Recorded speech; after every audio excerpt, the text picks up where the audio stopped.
Welcome back to Bold Entrepreneurs, your go-to source for the latest in business strategies, groundbreaking innovations, and the personal stories behind today's most influential entrepreneurs.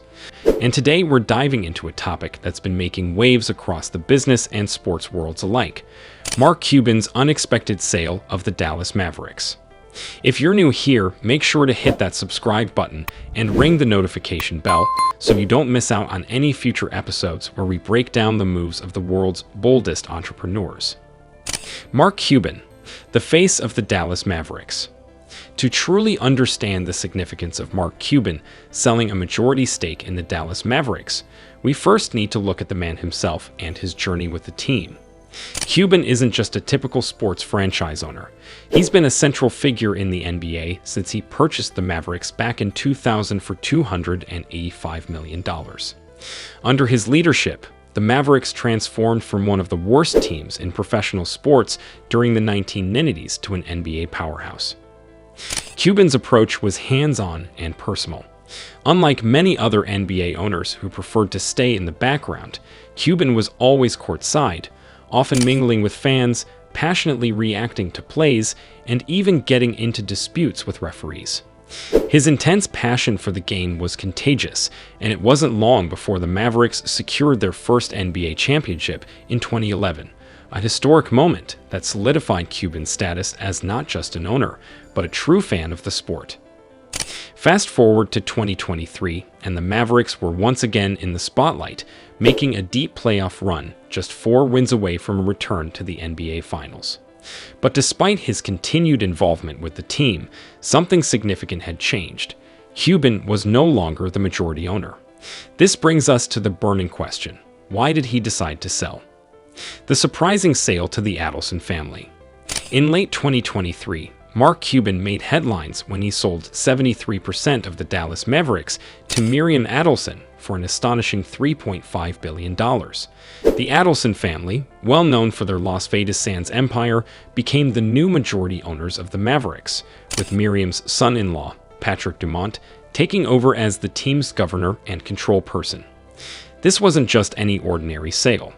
Cuban didn't relinquish his ties to the Mavericks completely. In fact, he retained a 27% stake in the team and continued to oversee basketball operations. This unique agreement allowed Cuban to stay involved in the daily management of the team while passing on the majority ownership responsibilities to the Adelsons, a family with deep roots in the hotel and casino industry. So, why did Cuban make this deal? Was it just a financial decision, or was there a grander strategy at play? Cuban himself quickly dismissed rumors that he was gearing up for a political run, instead explaining that he was looking for partners who could build. But what exactly did he mean by that? Why did Mark Cuban sell? The vision behind the deal? Cuban's decision to sell wasn't driven by a desire to step away from the Mavericks or even to cash in on his investment. Although the sale did add significantly to his already considerable fortune, boosting his net worth to $5.4 billion. Instead, Cuban was looking ahead to the future of NBA ownership, and he saw that future as being intertwined with real estate. Cuban recognized that the world of sports is rapidly evolving. Media rights deals, once a cornerstone of franchise revenue, are becoming increasingly uncertain. The company that owns the Mavericks' regional sports network, Diamond Sports, was even in bankruptcy proceedings around the time of the sale. Cuban realized that to stay competitive, the Mavericks would need to diversify their revenue streams and capitalize on real estate opportunities, something the Adelsons excel at. The Adelson family's expertise in building and managing world-class resorts and casinos made them ideal partners for Cuban's vision of transforming the Mavericks' business model. The sale to the Adelsons places the Mavericks in a stronger financial position, making them less dependent on traditional media rights deals and opening the door to new and lucrative opportunities in real estate and entertainment. The real estate play. Building the future of the Mavericks. One of the most intriguing aspects of this deal is the real estate strategy that Cuban and the Adelsons seem to be pursuing. Shortly after the sale of the Mavericks, Cuban sold a significant parcel of land in the Dallas Design District, right across from the American Airlines Center, where the Mavericks currently play. This land, valued at $42.9 million, is where the team's offices and practice facility are located, and its sale to the Adelsons has fueled speculation about the construction of a new arena. The Adelson family has already made significant investments in Texas real estate.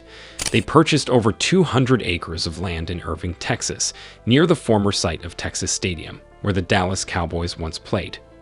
These acquisitions suggest that the Adelsons, alongside Cuban, are planning something big. A potential Las Vegas-style resort and entertainment complex in Dallas, with a brand new arena for the Mavericks at its heart. Cuban has long expressed his desire to build a new arena before the Mavericks' lease at the American Airlines Center expires in 2031. A new arena, combined with a world-class resort, could revolutionize the Mavericks brand and elevate Dallas as a premier sports and entertainment destination.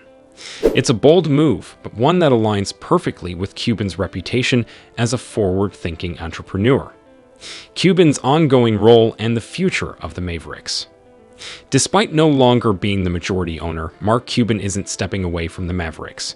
In fact, he remains deeply involved in the team's basketball operations, retaining the final say in major decisions like hiring and firing coaches and signing high-profile free agents. Cuban's continued involvement ensures that the Mavericks will maintain the competitive edge that he's worked so hard to build over the past 2 decades. Patrick Dumont, now the team's governor, has also expressed a strong commitment to winning and building on the Mavericks' legacy. Dumont and the Adelsons are not basketball people, as Cuban puts it, but they excel in areas where Cuban admits he isn't as strong, namely real estate and large-scale development. This partnership is more than just a sale. It's a strategic alliance designed to position the Mavericks as a leading franchise, not just in the NBA, but in the broader entertainment industry. Looking ahead, the Mavericks are in a unique position. With Cuban's entrepreneurial vision and the Adelson family's real estate expertise, the team is set to embark on a new era that could redefine what it means to be an NBA franchise. The potential for a new arena, part of a massive entertainment complex, represents a bold new chapter for the Mavericks and a testament to Cuban's lasting influence. So, what does the future hold for Mark Cuban and the Dallas Mavericks? This sale is a clear indicator that Cuban is playing the long game, positioning the Mavericks to thrive in a rapidly changing landscape. As always, Cuban is thinking several steps ahead, ensuring that the team remains competitive and financially robust for years to come. What are your thoughts on Mark Cuban's decision to sell? Do you think this is a smart move for the future of the Mavericks, or is Cuban taking a risky gamble? Let us know in the comments below.